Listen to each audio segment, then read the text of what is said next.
यंदाच्या वर्षासाठी 28,000 कोटींची तरतूद सरकारने करून ठेवली।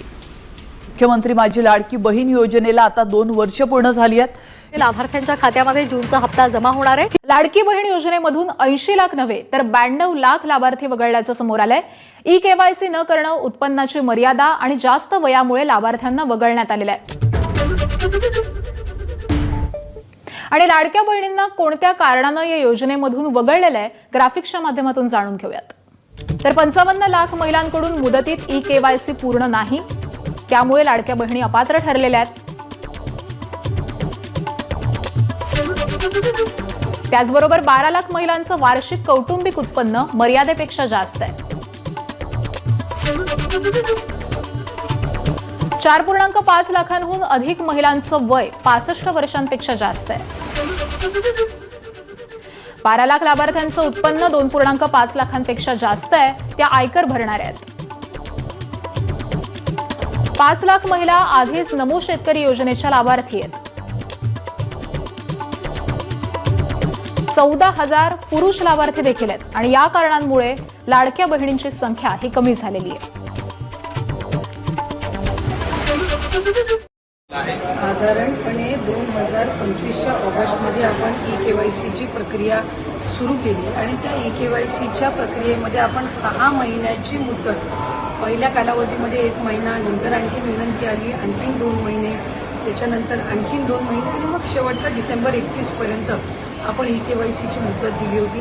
त्यानंतर सुद्धा ज्यांनी ई-केवायसी 31 डिसेंबरपर्यंत केलेली आहे पण त्यांच्या ई-केवायसीमध्ये काही त्रुटी राहिलेल्या आहेत, आपण त्यांना सुद्धा ते दुरुस्त करण्याच्या दृष्टिकोनातून एप्रिल महिन्यापर्यंत त्यांना संधी दिली आणि 31 ई-केवायसीची प्रोसिजर साधारणपणे न केलेल्या महिला जवळपास 60 लाखापेक्षा अधिक आहेत, ज्यांनी कधीच ई-केवायसी ही या योजनेअंतर्गत केलीच नाही। त्यानंतर इन्कम टॅक्सचा जो डेटा आहे तो साधारणपणे 5 लाख आणि त्याच्यानंतर ई-केवायसी करत असताना आणखीन 9.5-10 लाखाचा जो डेटा आहे तो त्याच्यामध्ये त्यांचं जे आर्थिक उत्पन्न आहे त्यांच्या घरातल्या म्हणजे पतीचं असेल किंवा वडिलांचं असेल हे त्या ठिकाणी ई-केवायसीमध्ये आढळून आलं। अशी साधारणपणे एक 14-15 लाखाची त्या ठिकाणी संख्या आहे, ज्यांच्याकडे वाहनं होती आणि वाहनांमुळे त्या ठिकाणी त्यांनी अर्ज भरलेले होते पण तरी वाहनं त्यांच्या नावाने असल्यामुळे असा काही 4.5-5 लाखाचा डेटा आहे। आणि त्यामुळे ज्यांना वारंवार संधी देऊन सुद्धा ई-केवायसीची प्रक्रिया झाली नाही त्यांना त्या ठिकाणी योजनेचा लाभ आणि जे काही नियम आणि निकष ठेवलेले होते त्यानुसार या योजनेचा लाभाच्या दृष्टिकोनातून सरकारने त्या ठिकाणी निर्णय घेतला आणि कुठलीही पात्र महिला ज्यांनी ई-केवायसीची प्रोसिजर केलेली आहे आणि तरी सुद्धा तिला त्या ठिकाणी लाभ मिळत नाही आहे, अशा पद्धतीचा कुठल्याही पात्र महिलेवर अन्याय किंवा त्या लाभार्थीवर अन्याय हा विभाग म्हणून किंवा शासन म्हणून केला जाणार नाही। आमच्याकडे काही तक्रारी किंवा काही त्या ठिकाणी निवेदनं प्राप्त झालेली आहेत की त्यांनी ई-केवायसीची प्रोसिजर केली होती पण तरी सुद्धा त्यांना लाभ मिळत नाही आहे। अशा प्रोसिजर ह्या ज्या आहेत त्या आम्ही क्रॉस व्हेरीफाय करतोय। ज्यांनी संजय गांधी निराधार योजना आणि लाडकी बहीण योजना दोन्हीचे अर्ज भरलेले होते आणि दोन्हीकडूनही त्यांना जर लाभ मिळत नसेल तर त्यांना दोन्हीपैकी एका तरी योजनेचा लाभ हा देण्याच्या दृष्टिकोनातून सुद्धा जे काही क्रॉस व्हेरिफिकेशन आहे ते सुरू आहे आणि एक कुठलं तरी चॅनल माध्यमांच्याकडे आणि काही आर्टिकल्समध्ये सुद्धा आलेलं आहे की एकट्या बीड जिल्ह्यामधून 28 लाख महिला अपात्र झालेल्या आहेत। खरं तर बीड जिल्ह्याची लोकसंख्या जवळपास 30-32 लाख आहे, तर त्याच्यातल्या 30-32 लाख लोकसंख्या असलेल्यामधले 28 लाख हे कसे काय अपात्र होऊ शकतात। त्यामुळे कुठे ना कुठेतरी जी काही बातमी आहे किंवा जो काही डेटा आहे त्याच्यामध्ये काही तथ्य नाही। बीड जिल्ह्यामध्ये साधारणपणे रजिस्ट्रेशनमध्येच जवळपास रजिस्ट्रेशन करतानाच 6-6.5 लाख काहीतरी रजिस्ट्रेशन होतं आणि त्याच्यातल्या पात्र ठरलेल्या या सुमारे 4 का 4.5 लाख महिला आहेत आणि त्यांना लाभ हा सुरू आहे। 9 लाख आकडा जो सांगितला जातो याच्यामध्ये काय तथ्य आहे? मुख्यमंत्री म्हणाले होते जवळपास 81 लाख, त्याच्यामध्ये 12 लाखाची वाढ झाली आहे का जी सांगितली जाते? त्याच्यामध्ये वाढ झालेली नाही। टोटल जे रजिस्ट्रेशन झालेलं होतं ते 2,63,00,000 होतं, जे सुरुवातीला झालेलं रजिस्ट्रेशन होतं आणि त्याच्यातूनच ज्या पात्र आहेत त्या साधारणपणे जो आकडा होता तो 2,43 आणि 2,47 होता. हे टोटल जे रजिस्ट्रेशन आहे ते जर आपण धरलं आणि हा आत्ता जो लाभार्थ्यांचा जो फायनल आकडा धरला तो हा टोटल मिळून हा साधारणपणे तो आकडा जो आहे तो 90-92 लाखापर्यंत जातो. पण टोटल रजिस्ट्रेशन 2,63 होतं. त्याच्यातले कदाचित म्हणजे त्याची नोंद धरून हा कदाचित हा डेटा येत असेल. पण साधारणपणे आत्ताच्या घडीला आपण 1,67,00,000 ते 1,70,00,000 सुमारामध्ये हा जो आहे तो डेटा पूर्ण केवायसीची प्रक्रिया केल्याच्या नंतर हा त्या ठिकाणी आपल्याकडे आहे. आणि मूळ जे रजिस्ट्रेशन झालेलं त्यासहित जर ऍड केलं तर त्यानुसार तो येतोय. आणि म्हणून प्रत्येक 2-2, 3-3 महिन्यांनी अशा पद्धतीचे जे काही वेगवेगळे लॉजिक्स किंवा लॉजिस्टिक्स धरून जे आकडे येत आहेत त्याच्यामुळे हे कन्फ्युजन आहे. पण साधारणपणे स्ट्रीमलाईन होण्याच्या दृष्टिकोनातून ही योजना केवायसी ही बंधनकारक आहे. आणि ही फक्त लाडकी बहीण योजनेसाठी नाही तर आपण जर बघितलं तर नमो शेतकरीसाठी सुद्धा केवायसी आहे. मदत पुनर्वसनमधून आपण जो काही नुकसान भरपाई देतो त्याला सुद्धा केवायसी ही कंपल्सरी आहे. ज्या ज्या डायरेक्ट डीबीटी स्कीम्स आहेत, डायरेक्ट बेनिफिशरी ट्रान्सफरच्या स्कीम्स आहेत त्या सगळ्यांमध्ये केवायसी ही कंपल्सरी आहे. पहिल्यांदाच ही प्रक्रिया होत असल्यामुळे त्या संदर्भामध्ये काही शंका कुशंका होत्या. पण आता पूर्ण त्या स्ट्रीमलाईन झालेल्या असून ज्या पात्र लाभार्थी आहेत त्यांना आम्ही त्या पद्धतीनं तो लाभ देत आहोत. आणि ज्यांच्या तक्रारी आलेल्या आहेत आमच्याकडे की केवायसी करून सुद्धा त्यांना लाभ मिळत नाहीये किंवा त्यांना त्या संदर्भातली शहानिशा करून जर केवायसी करून त्यांना खरंच मिळत नसेल आणि त्या पात्र असतील तर त्या पद्धतीनं कारवाई केली जाईल.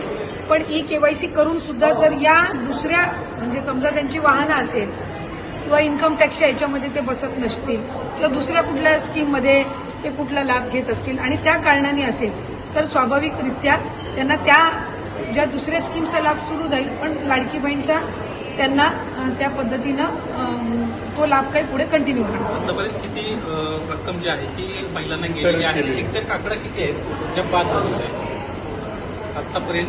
अपात्र महिलांची आतापर्यंतची संख्या किती आहे आतापर्यंत? अपात्र महिलांची साधारणपणे मी पात्र महिलांची तुम्हाला सांगते की 1,67,00,000 इतकं आपण जे लास्ट डीबीटी केलेलं आहे ते सुमारे त्या याचं गेलेलं आहे. म्हणजे केवायसीची प्रक्रिया पूर्ण झाल्याच्या नंतर ज्यांनी केवायसी केलेली नाही किंवा जे इन्कम टॅक्सच्या याच्यामध्ये जो काही डेटा आम्हाला तिथून मिळाला त्यानुसार जो इंटिग्रेट केलेला डेटा असेल, आरटीओ कडून जो मिळाला त्यानुसार जो इंटिग्रेट केलेला डेटा असेल किंवा ज्यांनी केवायसीची प्रोसिजरच त्या ठिकाणी फॉलो केलेली नाही, ह्या सगळ्याच्या अंतिम आलेले जे पात्र लाभार्थ्यांची आहे ती साधारणपणे 1,67,00,000 अशा सुमारास आहे. जे पुरुष होते जे लाभ घेत होते त्यांच्याकडनं पैसे रिटर्न यायला सुरुवात केली आहे का? पैसे रिकव्हर करण्याच्या दृष्टिकोनातून विभागाच्या वतीने जो प्रस्ताव आहे तो आम्ही त्या ठिकाणी केलेला आहे.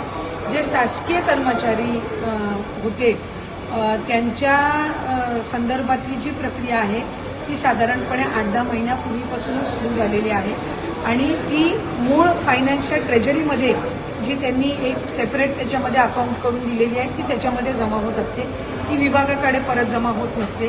आणि जसं राज्याचे मुख्यमंत्री देवेंद्र फडणवीस साहेबांनी सुद्धा काही दिवसांपूर्वी सांगितलं की जे पुरुष आहेत आणि ज्यांनी महिलांच्या नावाने लाभ घेतलेला असेल त्यांच्याकडून जी काही रकमेची वसुली केली जाणार आहे त्याची प्रक्रियेची जी काही आहे ती आपण सुरुवात करू. लाडकी बहीण योजनेची जून महिन्याचा हप्ता वितरित करण्यासाठीचा बघू शकता 8 जूनचा लेटेस्ट हा निधी वितरितचा GR शासन निर्णय प्रसिद्ध करण्यात आलेला आहे.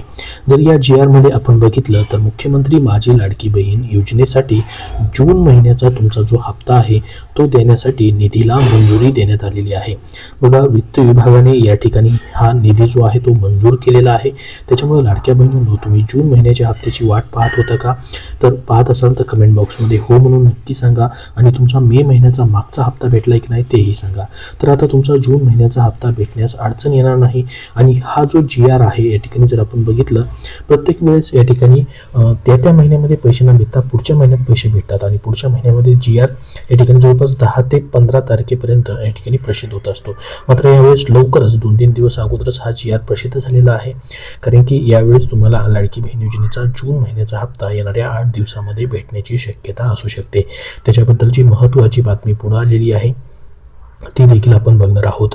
तर बघा, वित्त विभागाने दिलेल्या मान्यतेनुसार मुख्यमंत्री माझी लाडकी बहीण योजनेसाठी या ठिकाणी हा लेखा शीर्षक आहे, त्याच्या खाली माहे जून 2026 या महिन्याचा आर्थिक लाभ या ठिकाणी देण्यासाठी प्रशासकीय विभाग प्रमुख म्हणून महिला व सचिव विभाग यांना या ठिकाणी पात्र लाभार्थी महिलांना हा लाभ अदा करण्यासाठी 309 कोटी इतका निधी जो आहे प्रशासकीय विभाग प्रमुख म्हणून महिला व बालविकास विभाग यांना अर्थसंकल्पीय निधी वितरण प्रणालीवरती हा निधी वितरित करण्यास शासनाने मान्यता प्रदान केलेली आहे.